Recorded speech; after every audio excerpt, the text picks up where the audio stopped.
Estados Unidos, aunque es un país odiado, es la potencia número uno económicamente y militarmente. Incluso puede ser el país más poderoso que haya existido. Vamos al video para ver cómo llegó a ser la potencia que es hoy en día. Los primeros humanos en llegar a América llegaron en el 13.500 a.C., después de cruzar el estrecho de Bering. Después de esto, las personas se fueron adaptando a los distintos climas y condiciones. En lo que es ahora Estados Unidos no hubo una cultura predominante, como los aztecas en México. Aquí eran varios grupos como los apaches, los cherokees y los navajos, y muchos más, los cuales dominaron la región durante siglos, hasta que en 1492 el portugués Cristóbal Colón llegó a América, fundando el Fuerte Navidad en la isla de la Española, en la actual República Dominicana, haciendo que los varios reinos de Europa empezaran la carrera de colonización en América, la cual los españoles y portugueses dominarían, pero los británicos y neerlandeses no se quedarían atrás, ya que en el año de 1607 los británicos fundarían su primer asentamiento permanente, llamado Jamestown en la actual Virginia, mientras los neerlandeses fundaron el Fuerte Ámsterdam en la isla de Manhattan en 1625. Pero los británicos ya comerciaban tabaco a Inglaterra, obtuvieron la oportunidad de expandirse a más de lo que a Jamestown, creando las 13 colonias. Pero ellos no eran los únicos que empezaban con colonias, ya que los franceses y los españoles eran las más grandes potencias coloniales. España y Francia eran los cuales dominaban la región de América del Norte, siendo Francia la que controlaba la Luisiana, que era junto a Quebec parte del virreinato de la Nueva Francia. El territorio se extendía desde los Grandes Lagos hasta el Golfo de México, y desde las montañas de los Apalaches hasta las Rocosas. No obstante, la mayoría del territorio se encontraba o bien despoblado o habitado por nativos americanos, y no por colonos franceses. La Luisiana estaba dividida en dos regiones, conocidas como Alta Luisiana, que empezaba al norte del río Arkansas, y Baja Luisiana, mientras que España controlaba Florida y otras regiones del sur de Estados Unidos. También había procedido a la colonización de las Californias. Al inicio, la colonización fue tarea exclusiva de la Compañía de Jesús, concentrada exclusivamente en Baja California. La primera misión en Baja California fue la efímera misión de San Bruno. En 1769 se funda Los Ángeles y en 1776 se funda la ciudad de San Francisco. La Guerra de los 7 Años fue causada por varios factores, como la captura de Silesia por parte de Prusia o la Guerra de Sucesión Austriaca, pero la Guerra de los 7 Años fue la primera guerra en la cual las colonias europeas fueron involucradas, cuando el Reino de Gran Bretaña atacó Nueva Francia, la cual perdió todo su territorio, después de que Francia perdiera su fuerza naval.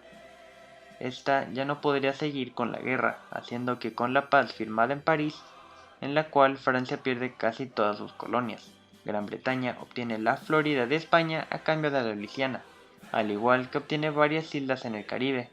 Incluso la actual Canadá se convertiría pasaría bajo control británico.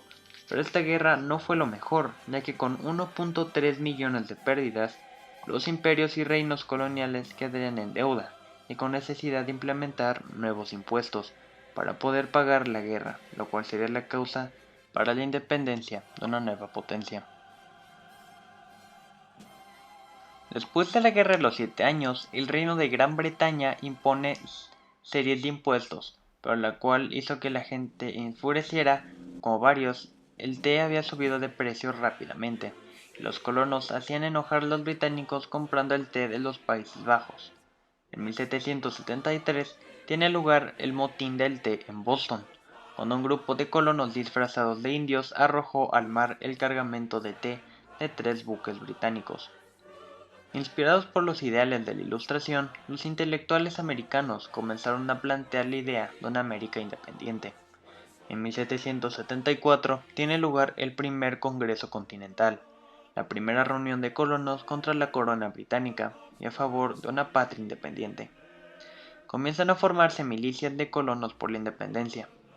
En Concord, un grupo de rebeldes se hizo con el control de un depósito de armas. razón por la cual el 19 de abril de 1775 soldados británicos salieron de Boston en dirección a Concord. En el poblado de Lexington, defendido por milicianos, comenzaron los combates. En mayo de 1775, un segundo Congreso Continental se reunió en Filadelfia y empezó a asumir las funciones del gobierno nacional. Nombró 14 generales, autorizó la invasión de Canadá y organizó un ejército de campaña bajo el mando de George Washington, un hacendado virginiano y veterano de la Guerra Franco-India o la Guerra de los 7 Años. El 17 de junio de ese mismo año tiene lugar la Batalla de Bunker Hill, la cual concluye con una victoria pírrica británica. El 4 de julio de 1776 se firma la famosa Declaración de Independencia de los Estados Unidos. El 4 de julio se acabará convirtiendo en el Día Nacional de este país. El desarrollo inicial de la guerra fue claramente de dominio inglés, pero su curso cambiaría cuando, tras la batalla de Saratoga en 1777, la cual fue la primera gran victoria estadounidense, Francia al mando de Marqués de Lafayette y posteriormente España al mando de Bernardo de Galvez entraron en guerra apoyando a los independentistas norteamericanos. Por consiguiente, también se realizaron combates en Gibraltar, las Islas Baleares y el subcontinente indio, donde franceses y británicos competían por el control colonial. Los rebeldes americanos pasaron a ser un grupo desorganizado para convertirse en un ejército en toda regla, el ejército continental. En 1781, los británicos sufren una aplastante derrota en la batalla de Yorktown. En 1783, por la paz de Versalles, Gran Bretaña se ve obligada a reconocer la independencia de las 13 colonias británicas, tal y como éstas habían redactado en la Declaración de Independencia de 1776. Una vez lograda la independencia, resultó muy complicado poner de acuerdo a todas las antiguas colonias sobre si seguían como estados independientes o se reunían en una sola nación. Tras varios años de negociaciones, en 1787, 55 representantes de las antiguas colonias se reunieron en el Congreso de Filadelfia, con el fin de redactar una constitución. Así creaba un gobierno federal único, con un presidente de la República y dos cámaras legislativas, los cuales eran el Congreso y el Senado, como solución intermedia. Se redactó también la Constitución de 1787 y se convocaron elecciones, de las que George Washington fue elegido primer presidente de los Estados Unidos de América, bajo la nueva Constitución. Esta Constitución estaba inspirada en los principios de igualdad y libertad que defendían los ilustrados y se configuró como la primera Carta Magna, que recogía los principios del liberalismo político, estableciendo un régimen republicano y democrático. La independencia y democracia estadounidense causó un notable impacto en la opinión y en la política de Europa y América Latina. George Washington gobernó con un estilo federalista. Cuando los agricultores de Pensilvania se negaron a pagar un impuesto federal sobre el licor, Washington movilizó un ejército de 15,000 hombres para sofocar la rebelión del whisky. Con Alexander Hamilton al frente de la Secretaría de Hacienda, el gobierno federal se hizo cargo de las deudas de cada estado y creó una banca nacional. Estas medidas fiscales fueron concebidas para alentar la inversión y persuadir a la iniciativa privada a que apoyara el nuevo gobierno, siendo todo esto la creación de la democracia más vieja que ha existido. Después de esto, los británicos tratarían de reconquistar las tierras perdidas, y no se sabe si fue una victoria estadounidense o británica. Si les interesa, los veo en la segunda parte de la historia de Estados Unidos. Gracias y les deseo un buen día. Hasta luego.